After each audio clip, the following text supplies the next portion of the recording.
El tiempo es un fotógrafo deficiente, desvanece los colores, agrieta la emulsión, pero rara vez captura la verdad. Conserva la pose, pero olvida el temblor de la mano que está fuera de plano. Y esta fotografía, tomada en el patio de una escuela austera en 1902, es su obra maestra de engaño. A primera vista, es un artefacto de la inocencia perdida, un documento de un pasado más simple. 30 niños, de pie en filas ordenadas sobre la tierra apisonada, mirando con una seriedad antinatural la boca de latón de la cámara. Sus cuellos están almidonados, sus botas cepilladas, su cabello partido con una precisión casi dolorosa. Es el retrato de la disciplina, el orgullo de un pueblo pequeño que envía a sus hijos a aprender. En el centro de esta formación, como un general revisando a sus tropas, se alza el profesor Beltrán Figueras. Es un hombre de espina dorsal recta y mirada pesada. Sus manos no están en los bolsillos, sino cruzadas sobre una regla de madera que parece más un cetro que una herramienta de medición. Durante 80 años,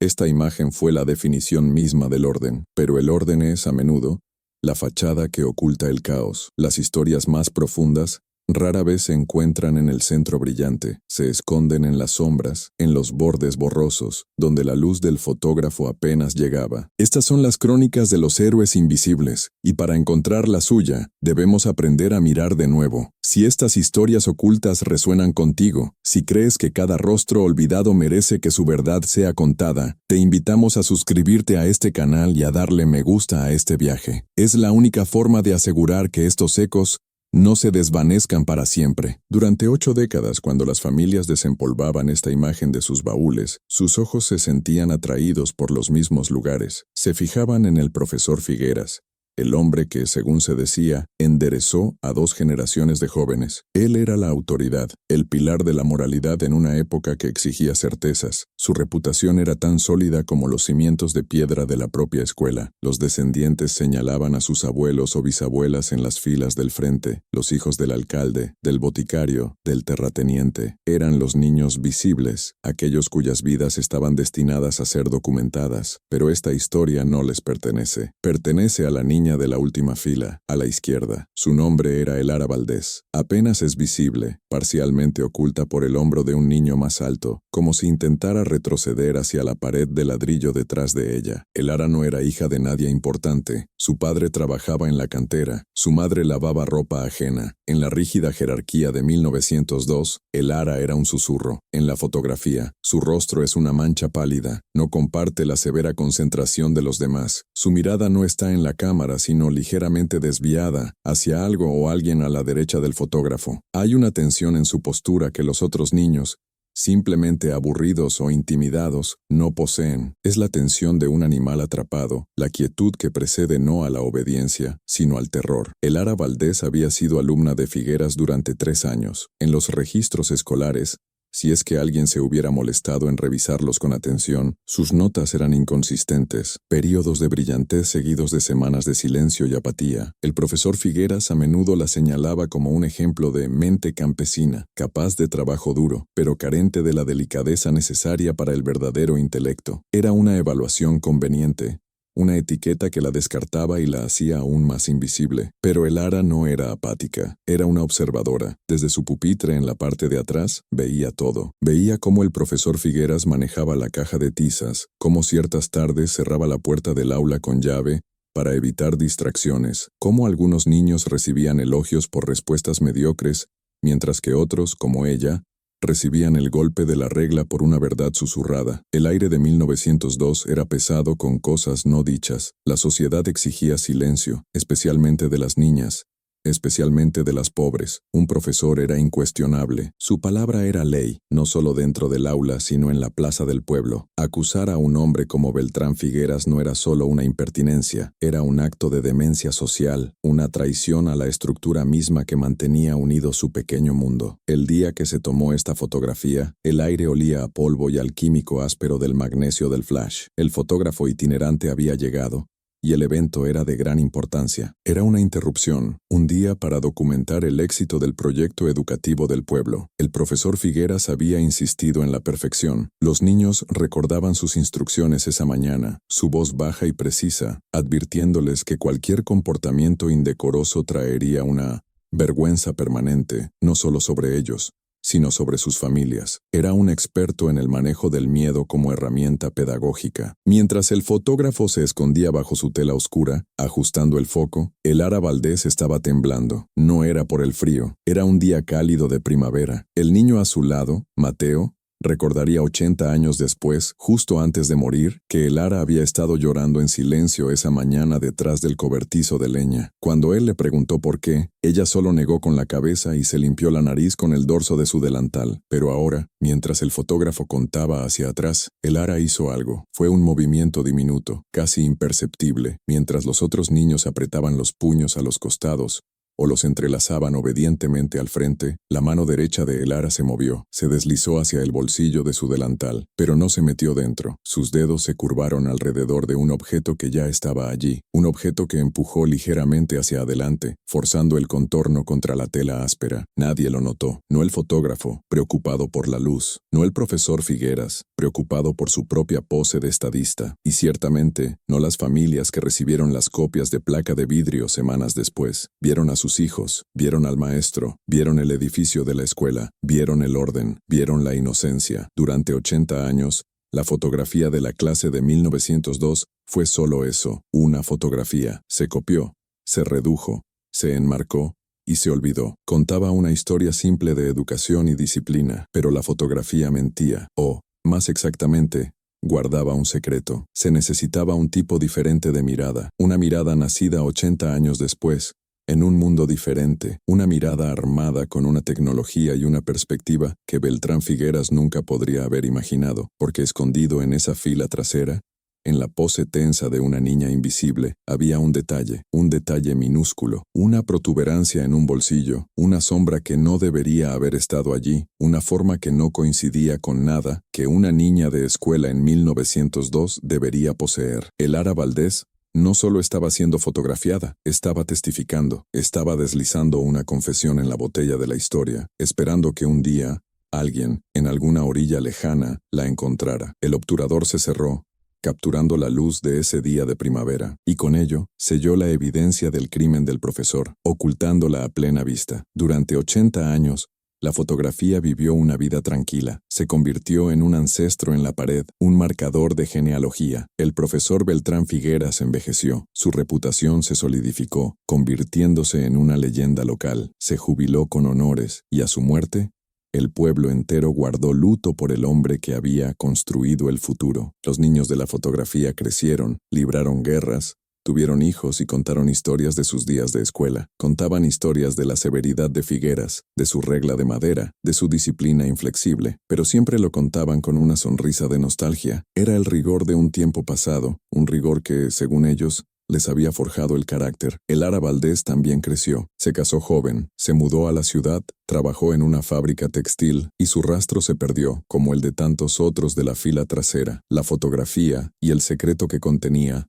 durmieron. Los secretos del pasado no mueren, simplemente esperan, agazapados en la celulosa y la plata, a que cambie el lenguaje, a que las preguntas que nadie se atrevió a hacer se conviertan en las únicas que importan. El detalle en el delantal de Elara no era visible para las mentes de 1902, ni de 1920, ni de 1950. No lo era, porque para verlo, uno tenía que estar dispuesto a creer que el monstruo podía llevar el rostro de un pilar de la comunidad. Para entender el poder de Beltrán Figueras, hay que entender el hambre de 1902. El mundo estaba cambiando, y la educación era la única escalera para salir de la pobreza generacional. Figueras no era simplemente un maestro, era el arquitecto de esa escalera. Él decidía quién era apto para una recomendación a un oficio en la ciudad, y quién estaba destinado a regresar a la cantera o al campo. Su juicio era absoluto. Una palabra suya podía cambiar el destino de una familia entera. Esta autoridad no se limitaba al aula, impregnaba cada hogar. Los padres,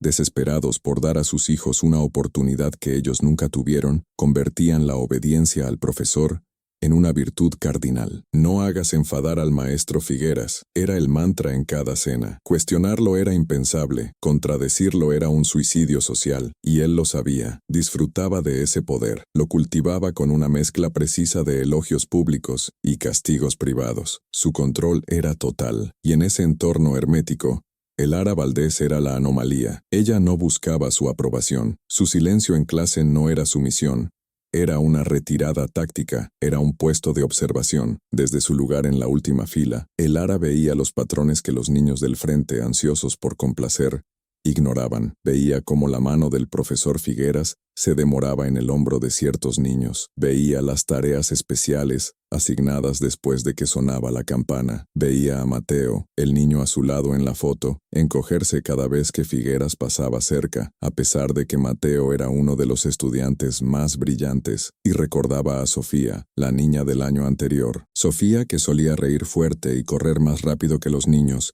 y que de repente se volvió callada, pálida, hasta que un día desapareció. Enferma, dijo el profesor. Se fue con unos tíos lejanos, susurró su madre, pero el Lara la había visto, el día antes de irse, detrás de la iglesia, con los ojos vacíos. El Lara conectó los puntos, vio que la atención del profesor no era un faro, sino una trampa, y entonces ese faro se giró hacia ella. Comenzó sutilmente. Señorita Valdés, tiene usted una mente sorprendentemente aguda para su origen. La invitaba a quedarse después de clase para discutir lecturas adicionales. Sus padres estaban extasiados. Su hija, la hija del cantero, había sido elegida. El profesor Figueras era un coleccionista, pero no coleccionaba sellos ni monedas. Coleccionaba trofeos, secretos. Guardaba una caja de madera de palisandro en el cajón inferior de su escritorio, el que siempre estaba cerrado con llave. El Lara lo había visto abrirla una vez, cuando él creía que todos se habían ido. Vio el destello de metal, el color de una cinta. La curiosidad de Lara era más fuerte que su miedo. Un día, mientras él estaba fuera del aula reprendiendo a un repartidor, ella forzó la cerradura con el alambre de su cuaderno. El contenido de la caja era banal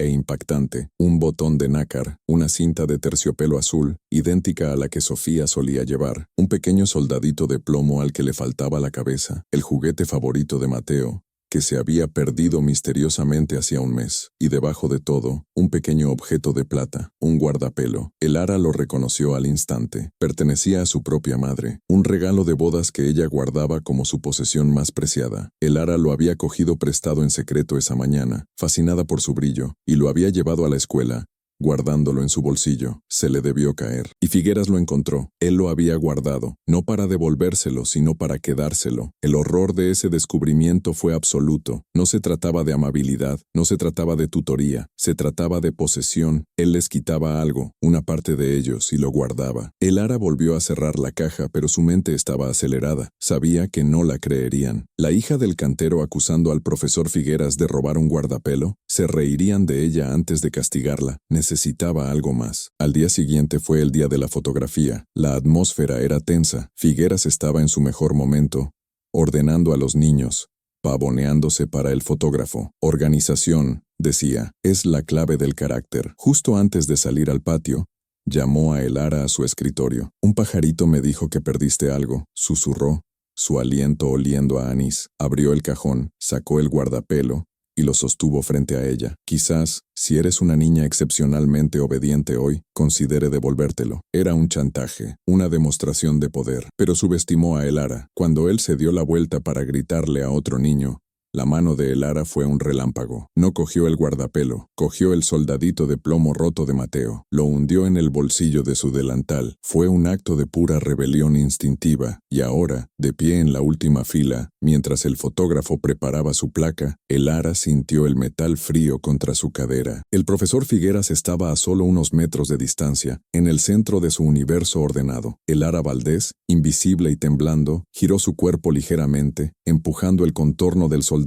contra la tela. No miraba a la cámara, lo miraba a él. Era un mensaje. Sé lo de la caja, y ahora, tú sabes que lo sé. El clic del obturador selló su desafío. El soldado de plomo, el crimen del profesor, estaba ahora grabado, esperando 80 años a que la lente de un historiador finalmente hiciera justicia. El instante en que el obturador se cerró, fue un disparo silencioso que partió el tiempo de el Lara Valdés en dos. El antes, donde era una víctima silenciosa, y el después, donde se convirtió en una testigo armada. El destello del magnesio se desvaneció, pero la tensión en la última fila permaneció, como la vibración de una cuerda de piano cortada. Mientras el fotógrafo emergía de su tela oscura, satisfecho, y el profesor Figueras relajaba su pose de estadista, el Ara no se movió. El frío plomo del soldado de juguete era un ancla en su bolsillo, un secreto que ahora la separaba del resto de su mundo. Sabía lo que había hecho. No había sido un impulso, había sido un testimonio. Había usado la única herramienta a su disposición, la propia vanidad del profesor. Él quería un documento de su poder, y ella se lo había dado, pero con una postdata envenenada, escrita en el lenguaje de las sombras. El resto de ese día, Figueras la observó. Su mirada, habitualmente paternalista o severa, ahora contenía algo nuevo, evaluación, una curiosidad fría. Él no sabía qué había hecho ella, no exactamente, pero el instinto del depredador le dijo que la dinámica había cambiado. La presa había mirado hacia atrás. Esa tarde, la llamó a su escritorio. El aula estaba vacía, teñida de naranja por el sol poniente. El olor a tiza y madera vieja era sofocante. «Señorita Valdés», dijo, su voz suave, casi amable. ¿Ha recordado dónde pudo haber perdido el guardapelo de su madre? Era una trampa, una última oportunidad para que ella volviera al papel de niña asustada. Él abrió el cajón inferior, solo una rendija, lo suficiente para que ella viera el brillo de la plata. Pero el Ara, con el soldado de Mateo pesando en su delantal, solo lo miró. «Yo no perdí nada, profesor», dijo. Su voz apenas un susurro, pero firme. Figueras se congeló. La insolencia era asombrosa. Buscó en su rostro el miedo habitual, pero solo encontró una quietud vacía. Fue entonces cuando sus ojos se desviaron hacia la caja de Palisandro. Se dio cuenta. El guardapelo estaba allí, pero el espacio vacío a su lado, donde había estado el soldado, gritaba. Había sido engañado. Un hombre de su estatura, de su intelecto, burlado por la hija de un cantero. Su rostro se oscureció. No hubo gritos. La rabia de Figueras era un gas frío. Simplemente cerró el cajón. «Puede retirarse, señorita Valdés. Creo que hemos terminado aquí». El Ara había ganado la batalla, pero Beltrán Figueras controlaba la guerra. No podía acusarla del robo del soldado. Hacerlo sería admitir la existencia de su colección secreta, admitir por qué el juguete de Mateo estaba en su poder. Ella lo había puesto en jaque mate, pero un rey en jaque todavía tiene poder en el tablero. Su venganza fue metódica y completa. A partir de ese día, el Ara Valdés dejó de existir en el aula. Cuando levantaba la mano, él miraba a través de ella. Sus tareas, una vez alabadas por su agudeza sorprendente, ahora regresaban cubiertas de tinta roja, señalando errores inexistentes. Empezó a usarla como ejemplo de mente terca, la incapacidad de la clase baja para absorber la verdadera cultura. Susurró a los otros padres en la plaza del pueblo que la niña Valdés era una influencia distraída, quizás no del todo estable, en un mundo donde la palabra del maestro era ley, era una sentencia de muerte social. Los otros niños, sintiendo el cambio en el poder, la evitaron. Mateo, por quien ella había corrido el riesgo, ahora bajaba la mirada cuando ella pasaba. El Ara se convirtió en la invisible, no solo en la fotografía, sino en la vida real. En menos de 6 meses, sus padres, avergonzados y confundidos, la sacaron de la escuela. La escalera de la educación había sido retirada. Su futuro, tal como lo habían soñado, se disolvió, y la fotografía vivió su propia vida, ajena a la tragedia que documentaba. Fue enmarcada y colgada en el salón principal de la escuela. Las copias se vendieron a las familias. Con el tiempo, la gente miraba la imagen y señalaba: «Ese era el profesor Figueras. ¡Qué hombre tan recto!». Nadie miraba la última fila. Nadie notó la mancha oscura en el delantal de una niña que ya no estaba allí. El Ara se fue a la ciudad, se casó, trabajó, y murió, llevándose su secreto a la tumba. El soldado de plomo nunca fue encontrado. Probablemente ella lo arrojó a un río. Un último acto de liberación. Pasaron las décadas. La Segunda Guerra Mundial arrasó el continente. El pueblo cambió. La escuela fue renovada y luego abandonada por un edificio más nuevo. El profesor Figueras murió como una leyenda local. La fotografía se guardó en un sótano, junto con registros de nacimiento y escrituras de tierras. La emulsión se agrietó. El cristal acumuló polvo. El crimen estaba perfectamente sellado. Hasta 1982, 80 años después, el ayuntamiento, en un ataque de orgullo cívico, decidió crear un archivo histórico. Se contrató a una joven historiadora, Ana Torres, para catalogar el pasado del pueblo. Ana no tenía vínculos con las leyendas locales, no le debía nada a la reputación de Beltrán Figueras. Para ella, él era solo un nombre en un archivo. Ana trabajaba con herramientas que el Ara no podría haber soñado. Un escáner de alta resolución, un ordenador capaz de ampliar la luz y la sombra. Su trabajo era la restauración, no la nostalgia. Pasó la placa de cristal de 1902 bajo el escáner. La luz digital penetró el polvo y las grietas. La imagen apareció en su monitor, fantasmal y nítida. Empezó su proceso habitual: limpiar las motas,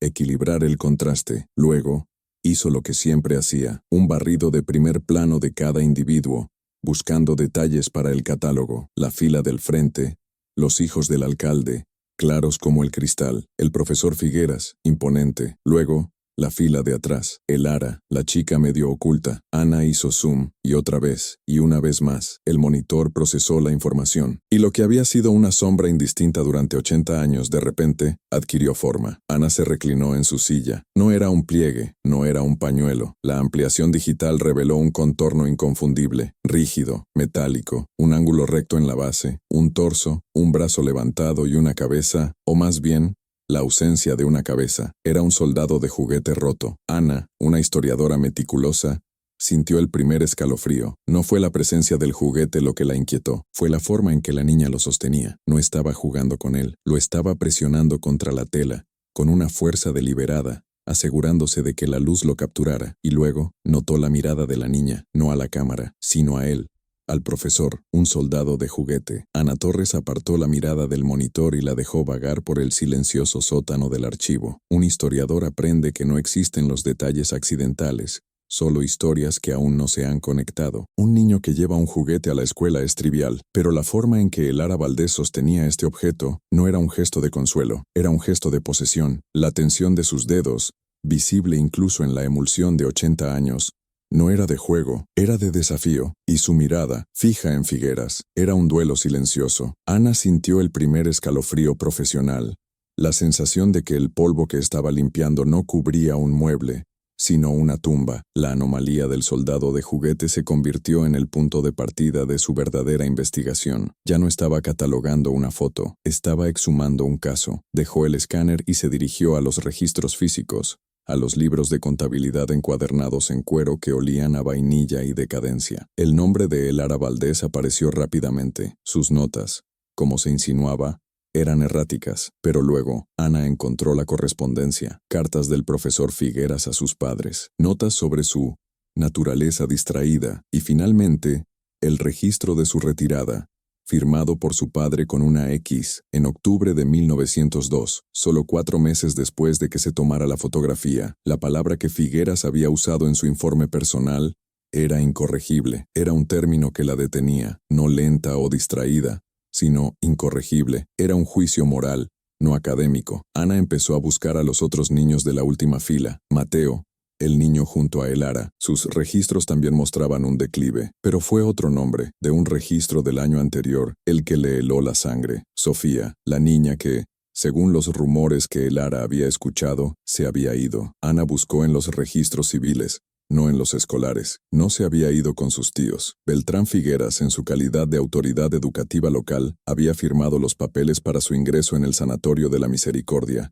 a 30 kilómetros de distancia. El diagnóstico, histeria femenina y melancolía. Murió allí 18 meses después, de tuberculosis, una causa común de muerte en esas instituciones. El patrón comenzó a tomar una forma oscura. Figueras no era solo un maestro estricto, era un eliminador, se deshacía de los problemas. Pero, ¿por qué el Lara y Mateo eran un problema? ¿Y qué tenía que ver un soldado de plomo roto? La respuesta no estaba en los registros escolares. La respuesta tenía que estar con el propio Figueras. Como héroe local, sus efectos personales habían sido donados al pueblo tras su muerte en 1934. Estaban almacenados en la misma habitación que Ana. En el fondo, debajo de una pila de medallas cívicas y discursos enmarcados, había una caja de madera pulida. Palisandro. La bisagra crujió cuando Ana la abrió. El contenido era escaso: polvo, un trozo de cinta de terciopelo azul, ahora casi gris por el tiempo, un solo botón de nácar, y en una esquina, enredado en un mechón de cabello castaño claro, un pequeño guardapelo de plata, deslustrado hasta volverse negro. Ana reconoció la descripción de sus lecturas: la caja de trofeos de Figueras. El corazón le latía con fuerza, y entonces lo vio. No era lo que estaba en la caja sino lo que faltaba. Había una impresión en el forro de terciopelo, una forma rectangular,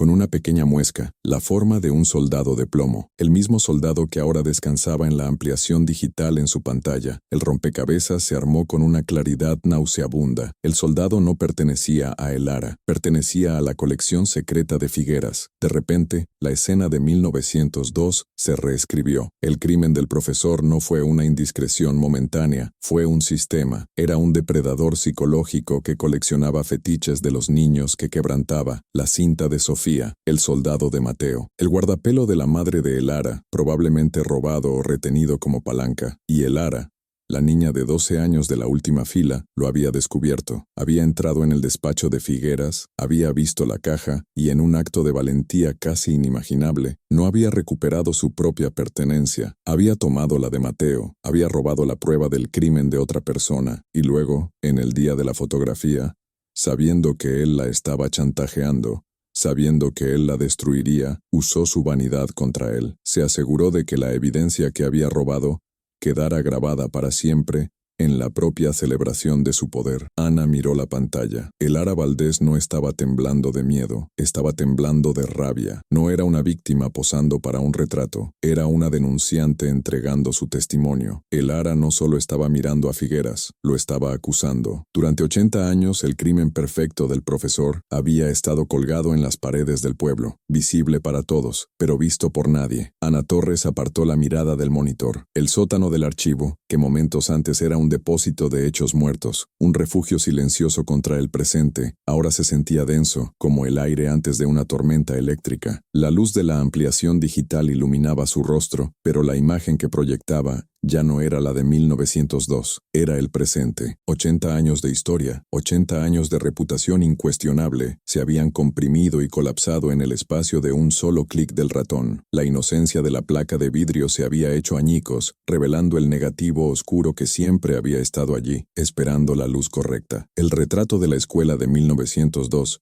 ya no era un documento de educación, era el registro meticuloso de una escena del crimen, capturada en el momento exacto de su comisión, y la víctima, que también era la única testigo, miraba directamente a su verdugo. El crimen de Figueras era vil, pero lo que realmente sacudió a Ana hasta la médula fue la anatomía de la elección de Elara, 12 años, la hija de un cantero, invisible por clase social, invisible por género, atrapada en una estructura de poder tan absoluta que desafiarla era como intentar detener un tren con las manos. Ana repasó la secuencia de los hechos, el horror y la brillantez de la misma. Elara había descubierto la caja de trofeos, había visto el guardapelo de su madre, la palanca que Figueras usaba para su chantaje, la amenaza que pendía sobre su familia. En ese segundo, oculta en el despacho del profesor, tenía una opción. El instinto lógico, el instinto de supervivencia, habría sido recuperar el guardapelo, salvarse a sí misma, borrar la prueba que la ataba a él. Pero Elara Valdés no actuó por instinto de supervivencia, actuó por un instinto de justicia tan puro y tan feroz que la mayoría de los adultos nunca llega a poseer. Dejó su propio talismán,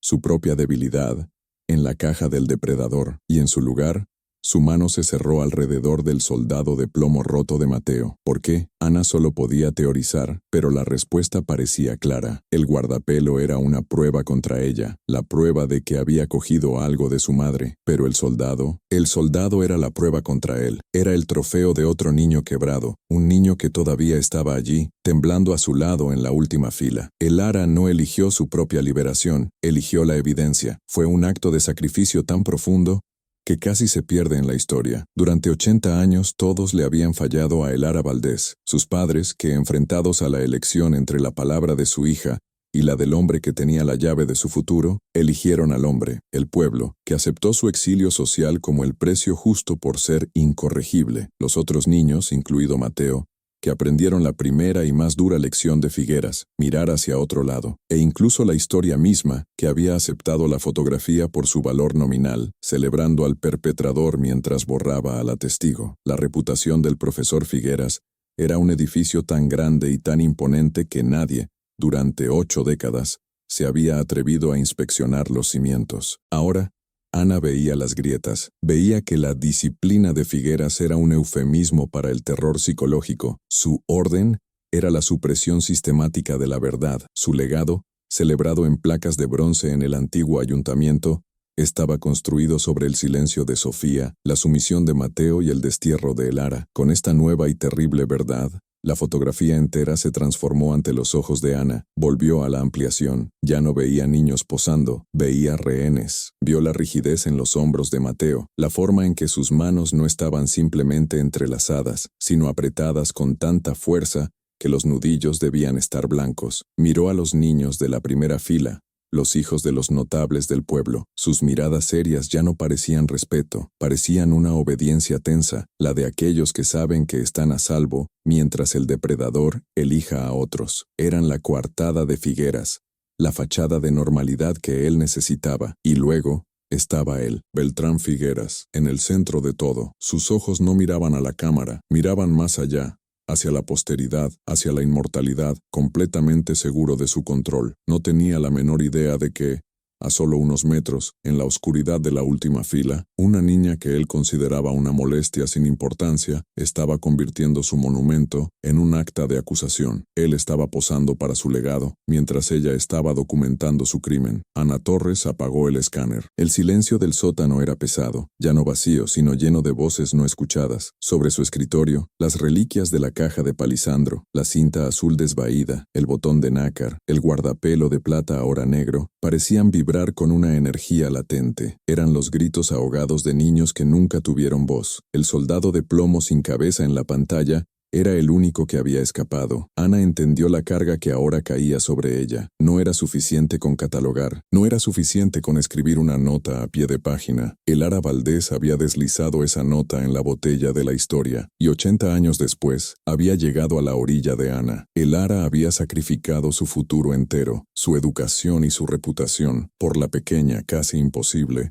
posibilidad de que un día, alguien, en algún lugar, mirara lo suficientemente de cerca. Ese día había llegado. Ana Torres encendió su máquina de escribir. Las teclas hicieron un sonido agudo y percusivo en el silencio. Su informe para el archivo histórico del pueblo ya no sería sobre una fotografía, sería sobre la niña que la utilizó para decir la verdad, cuando nadie más se atrevió siquiera a susurrar. El informe de Ana Torres no fue archivado, cayó sobre el escritorio del alcalde en 1982 como una granada de mano. La reacción inicial no fue de horror, sino de furia, una indignación colectiva. ¿Cómo se atrevía esta joven historiadora, una forastera, a profanar el nombre de Beltrán Figueras, el padre fundador de su prosperidad intelectual? Era el hombre cuya estatua, financiada por los hijos de los niños de la primera fila, aún se alzaba en la plaza del pueblo. Los descendientes de los notables, ahora ellos mismos los notables, exigieron que Ana fuera despedida. Acusaron a la tecnología moderna de crear fantasmas en la máquina, de distorsionar la piedad de una época más simple. Pero Ana había hecho algo más que escanear una fotografía. Antes de que la placa de cristal se convirtiera en el centro de su investigación, ella había estado haciendo su trabajo de campo, entrevistando a los más ancianos del pueblo, y había encontrado a Mateo, el último superviviente de la clase de 1902,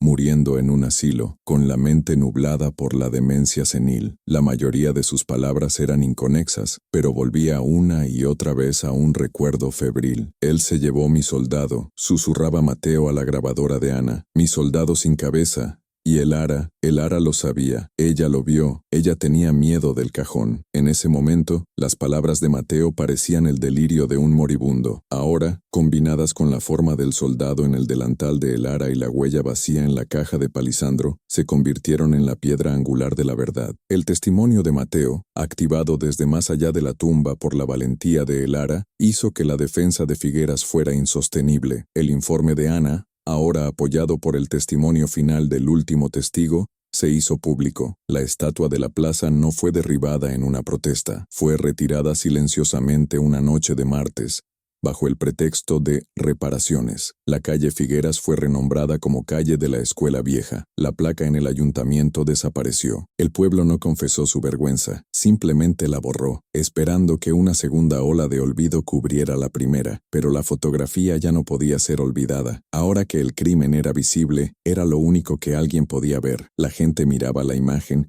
y ya no veía el orgullo de 1902. Veían a un depredador en el centro de su red, rodeado por niños que habían aprendido que el silencio Era la única forma de sobrevivir, pero, sobre todo, finalmente la vieron a ella, Elara Valdés. La niña invisible, oculta en la fila trasera, de repente se convirtió en el único punto focal. Su mirada desviada, antes descartada como falta de atención, ahora ardía con la intensidad de una acusación que había esperado 80 años para ser escuchada. Elara murió en 1957, en una ciudad lejana, siendo una trabajadora textil anónima. Nunca supo que su acto de desafío había funcionado. Nunca supo que la evidencia que plantó en esa placa de vidrio algún día encontraría a su jurado. No vivió para ver al hombre que destruyó su futuro ser desenmascarado, ni para saber que el niño que trató de proteger, Mateo, la recordaría en su último aliento. No recibió justicia en su vida, pero la historia, a veces, ofrece una forma de redención tardía. Elara Valdés no era una niña incorregible, era incorruptible. En una fotografía llena de disciplina impuesta por el miedo, ella fue la única persona que demostró un verdadero carácter. Ella fue la verdadera heroína de esa fotografía. Una niña de 12 años que, armada solo con un soldado de plomo roto y una voluntad indomable, se enfrentó a un monstruo y grabó su confesión para la eternidad. La fotografía ya no miente. Gracias a Elara, ahora cuenta la verdad completa. El tiempo no borró su eco, solo lo amplificó. Hay innumerables historias como la suya, escondidas a plena vista en los áticos y archivos del mundo, esperando a que alguien mire más allá de la pose. Si crees que estas verdades merecen ser contadas, suscríbete a este canal y dale me gusta a este video. Ayúdanos a seguir revelando a los héroes que la historia eligió olvidar.